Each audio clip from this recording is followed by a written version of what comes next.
자, 당연히 132쪽의 개념 확인 문제 다 풀고 질문해야 되고요. 이제 133쪽 헤스 법칙에 대해서 보도록 하겠습니다. 헤스 법칙이 뭐라고 나와 있어? 총 열량 불변 법칙이라고 나와 있어요. 전체 열량, 총 열량 불변 법칙을 헤스 법칙이라고 한다. 에너지 보존 법칙이랑 동일한 내용입니다. 그래서 화학 반응에서 반응물의 종류와 상태, 생성물의 종류와 상태가 같으면 반응 경로에 관계없이 반응 엔탈피는 일정하다라고 나와 있습니다.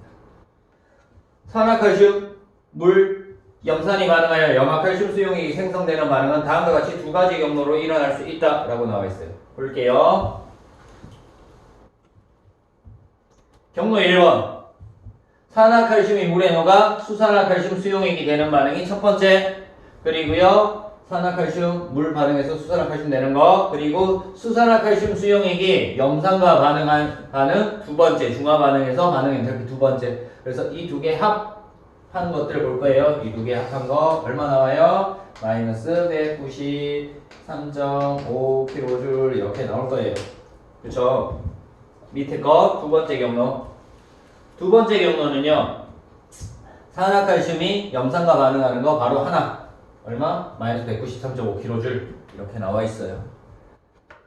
이때 위에서 경로 1에서의 반응 엔탈피의 합과 이거 두 개의 합과 경로 2에서의 반응 엔탈피랑 어떻다? 같다라는 거죠. 요게 경로가 어떻든지 간에 반응물의 종류와 생성물의 종류가 같으면 반응 엔탈피는 어떻다? 같다라는 것이 헤스 법칙에 대한 내용입니다. 그럼 뭐 이렇게 나와 있어. 이것도 그냥 받으면 돼요.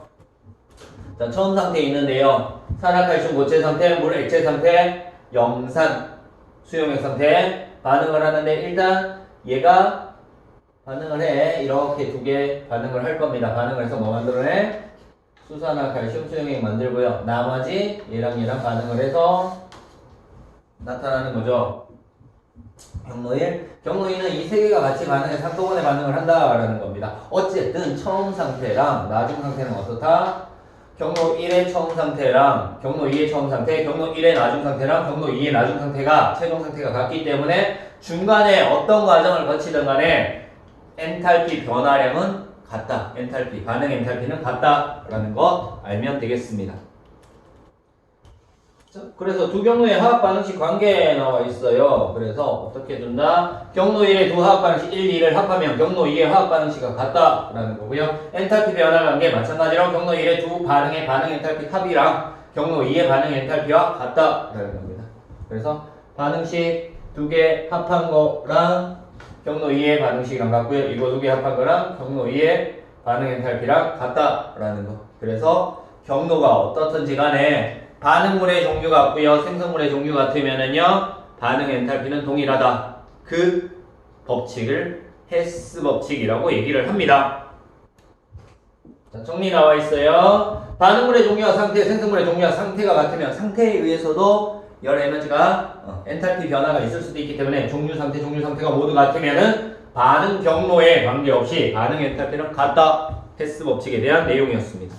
다음 페이지 볼게요.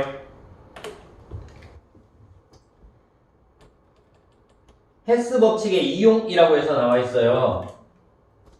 자, 헤스 법칙을 이용하면 반응 엔탈피를 알고 있는 반응을 이용하여 실험으로 직접 측정하기 어려운 화학 반응의 엔탈피를 구할 수 있다. 그렇지? 알고 있는 반응 이용해서 모르는 것을 알 수 있다. 실험을 안 해도. 자, 헤스 법칙을 이용하여 일산화탄소의 생성 엔탈피 구하기. 탄소가 요소하여 이산화탄소가 생성되는 반응은 다음과 같은 두 가지 경로로 일어날 수 있다 라고 나와 있고요. 자, 경로 1. 흑연하고 산소기체하고 반응은 이산화탄소가 된대. 경로 2. 흑연과 산소기체가 적을 때는 일산화탄소가 된대. 일산화탄소 생성 엔탈피를 구하는 거잖아.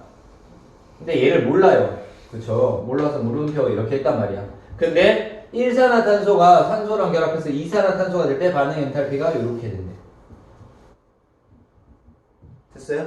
그러면은 이거 두 개 합한 것이 얘랑 어떻다고 같다라고 두고 풀면 되는 거잖아. 그럼 이 반응 엔탈피가 얼마 나와요?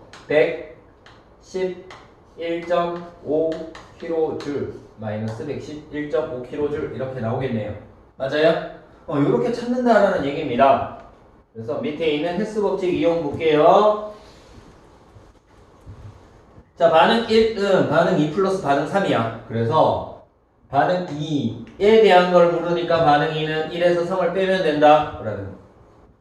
그래서 1에서 3을 뺐더니 2씩 나오고요. 그래서 반응 엔탈피가 110.5kJ 나왔습니다.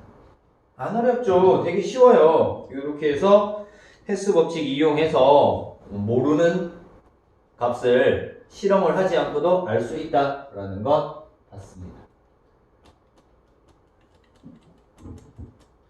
헬스 법칙을 이용해서 반응 엔탈피 구하는 과정, 왼쪽에 있는 내용을 정리한 거예요. 조건, 반응 엔탈피를 알고 있는 열화학 반응식이 주어질 거야. 왼쪽에 있는 것처럼 반응 1과 3의 열화학 반응식이 주어졌고요. 1단계, 반응 엔탈피를 구하고자 하는 반응의 열화학 반응식을 씁니다. 반응 2의 열화학 반응식을 쓴 거죠. 일산화탄소 만들어지는 열화학 반응식을 쓰고요. 2단계, 주어진 열화학 반응식을 더하거나 빼서 구하고자 하는 반응의 열화학 반응식을 만들어. 그리고 두 개 비교해서 반응 엔탈피를 계산하면 된다라는 겁니다.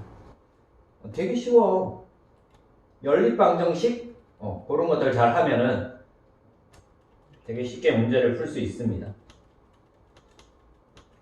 자, 그 다음 지학사 천재교과서에만 나와요 라고 나와 있는데요. 표준 생성 엔탈피와 반응 엔탈피 나와 있습니다. 자, 반응 엔탈피는요, 생성물의 표준 생성 엔탈피의 합에다 반응물의 표준 생성 엔탈피의 합을 빼주면 된대.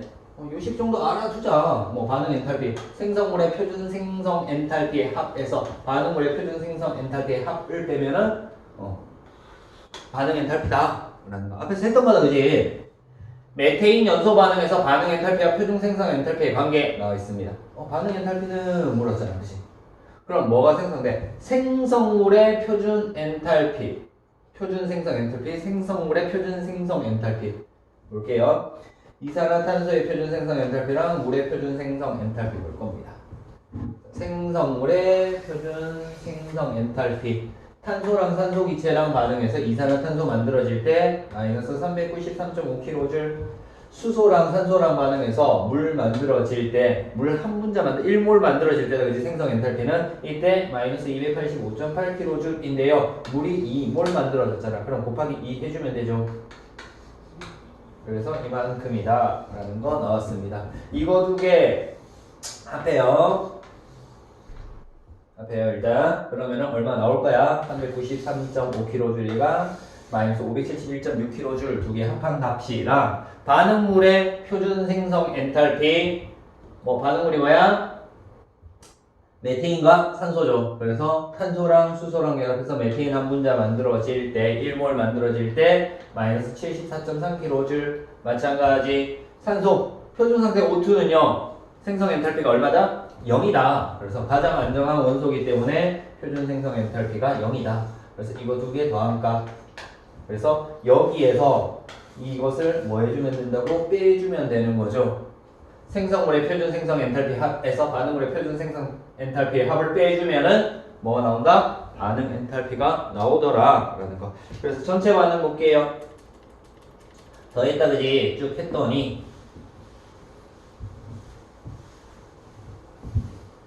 이런 관계가 나오더라 라는 거. 연립방정식으로 풀면 됩니다. 됐습니까? 특별히 어려운 건 없어요. 헬스 법칙이나 이런 것들 어려워할 수도 있는데, 어려운 건 없는데 좀 부탁하고 싶은 거는 되게 체계적으로 차근차근 보고 넘어가야 돼. 이해했다, 좀 쉽다라고 해서 문제를 풀 때 중간 과정 건너뛰고 다음 과정으로 넘어가게 되면은 그때부터 헷갈리거나 아니면 빠진 부분이 있어서 틀릴 수 있으니까 그런 부분까지 이해하고 넘어갔으면 좋겠습니다. 다음 페이지 탐구자료창 볼게요. 헬스 법칙의 확인이라고 나와 있어요. 헬스 법칙 확인. 자, 실험가에서 간이 열량계에 증류수 200.0g을 넣은 뒤 온도를 측정하고 수산화 나트륨 8.0g을 넣고 적게로 저어 모두 녹이는 용액의 최고 온도를 측정을 했대요. 과정 1의 용액을 실온으로 시켜 온도를 측정하고 이 용액에 1몰 염산 200ml를 넣어 적게로 저은 후 섞은 뒤 최고 온도를 측정합니다.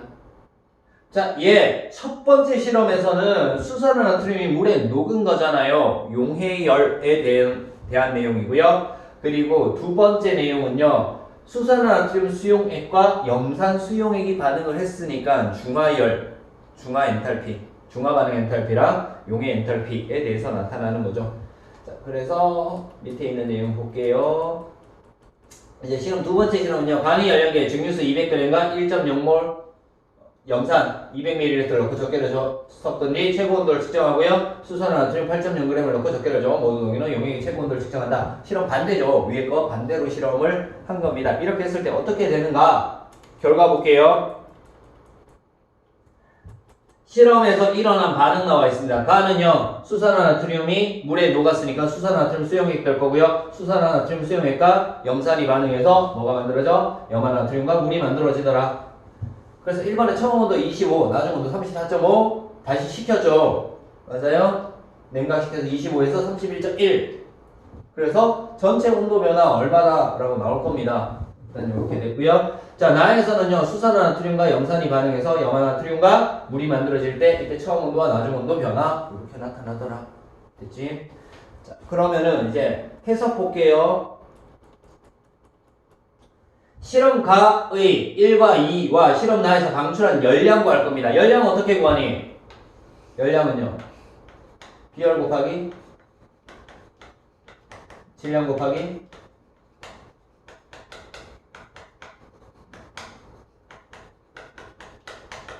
온도 변화로 구합니다. 밀도 나와 있으니까 부피 가지고 질량 구할 수 있고요. 그리고 비열 나와 있으니까 그냥 대입시키면 되고 온도 변화 주어졌으니까 온도 변화 대입시키면 돼요. 그래서 1번 실험에서 방출한 열량 4.2 곱하기 208g 곱하기 9.5도씨 변했으니까 8.3kJ. 마찬가지 4.2 곱하기 408g 곱하기 6.1도 변했으니까 10.45kJ. 나 실험에서는요. 전체 질량 408에서 온도 변화 11 변했으니까 4.2 곱하기 408 곱하기 11 했을 때 18.85. 이거 두 개 더한 거랑 얘랑 어떻다고요? 같다. 그렇죠. 이거 두 개 더한 거랑 얘랑 같다라는 걸 알 수 있어요. 그래서 중간 과정이 어떻게 되든지 간에 상관없이 처음 시작하는 반응물과 생성물의 종류, 상태가 같으면은요, 반응열이 같다라는 거죠. 반응 엔탈피가 같다라는 거 헬스 법칙으로 풀 수 있습니다. 2번. 그래서 실험과 과정의 1과 2와 실험락에서의 반응 엔탈피는 어떻다? 같다라는 거죠. 용해될 때 용해 엔탈피 이만큼, 반응 엔탈피 1몰당이니까 40g, 8g이니까 몰수 0.2몰 구했고요. 얘가 용해될 때 8.3kJ의 열이 발생을 했대. 그러면은 1몰당 이만큼 0.2몰에 해당하는 게 8.3이니까 1몰당 그러니까 곱하기 5 해주면 된다. 그치? 수산화나트륨 0.2몰과 염산 0.2몰이 반응할 때 10.45kJ의 열이 발생을 했어요. 여기서. 그래서 어차피 0.2몰에 해당하는 게 10.45니까 1몰에 해당하는 것은 5배 해주면 된다. 중화 엔탈피 이만큼 나타납니다. 이거 두 개 더하면은 반응 엔탈피가 되겠죠. 그래서 94.25 나타나더라 라는 거. 그래서 여기서는 얼마 나타났다? 93.75 나타났고요. 얘는 94.25니까 비슷하다 라는 거. 그래서 실험각 과정의 1과 2의 반응 엔탈피 합은 실험 나의 반응 엔탈피와 비슷하다. 실험에서 오차가 조금 생겨서 이런 거고요. 원래는 같아야 되는 거죠. 그죠? 실험에서 오차가 조금 생겨서 비슷하게 나타나는 거고 원래는 같아야 된다. 자, 결론 나와 있어요. 반응물의 종류와 상태, 생성물의 종류와 상태가 같으면 반응 경로에 관계없이 반응 엔탈피는 일정하다. 무슨 법칙 성립한다? 헬스 법칙이 성립하더라 라는 것까지 알 수 있습니다. 오른쪽 내용들 잠깐 훑어보고 넘어갈게요. 실험에서 오차가 발생하는 원인, 시험 문제 이런 것들도 잘 나와요. 물질의 양을 측정하는 용기나 도구로부터 기계적 오차가 발생할 수도 있고요. 온도가 높아질 때 열이 외부로 유출될 수도 있습니다. 물의 증발열 때문에 오차가 발생하기도 한다라는 거. 오차 발생하는 원인 정도 알아두고요. 확인 문제 그냥 봐주면 돼요. 한번 볼까요, 같이? 그림은 수산화나트륨 물 염산에 반응해서 엔탈피 변화를 나타낸 것이다. 반응 엔탈피 1과 2의 반응 엔탈피 종류를 각각 쓰시오라고 했습니다. 자, 얘는 어떻게 됐어? 수산화나트륨 고체를 물에다 녹인 거잖아. 그럼 얘는 용해 엔탈피 이렇게 될 거고요. 맞아요? 그리고요, 2는요, 수산 나트륨 수용액과 염산 수용액이니까 중화 반응 엔탈피 이렇게 되겠네요. 맞아요? 반응 엔탈피, 용해 엔탈피가 마이너스 44.5kJ이고요. 그리고 전체 처음 상태와 나중 상태에서 반응 엔탈피가 마이너스 109.kJ일 때 얘는요. 여기서 이거 빼주면 되죠 그냥. 그래서 56.4kJ 정도 나오겠네. 맞아요? 요렇게 해서 문제를 풀 수 있습니다. 그래서 헬스 법칙에 대한 내용 특별히 어려운 거 없고요. 과정이 좀 복잡할 수 있어. 그래서 다음 페이지 보면은 비법 특강이라고 해서 헬스 법칙 이용하기 나와 있는데요.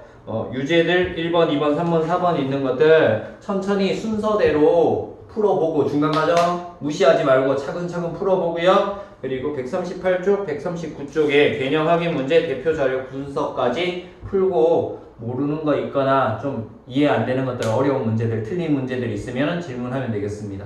헬스 법칙 내용 여기서 마치도록 하겠습니다.